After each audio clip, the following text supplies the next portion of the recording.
In this video, I'm going to show you how to use Hugging Face models. So the first thing you want to do, you want to come to huggingface.co and then you want to sign into your account or create one in case you don't have one yet.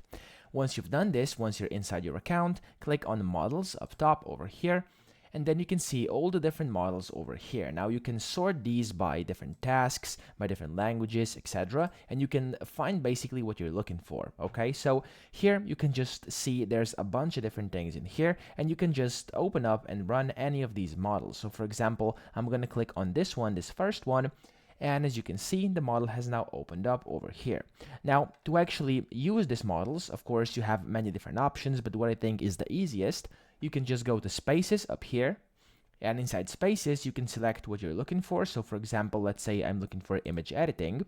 And once you click that here, there's going to be a bunch of different models, a bunch of different things basically, and you can basically just go into one of them and start using them. So let's try this face swap over here. You can just click on it and then this model will open up, and it's an app. As you can see, you can basically add in your images, and then you can drag and drop in your second image, and you can basically make a face swap. Now there's a bunch of different models you can use on here. It's gonna do, of course, they're gonna do a bunch of different things according to the thing you click up here. Of course, there's basically thousands and thousands, if not even millions, of these different apps you can use and basically customize different things with them.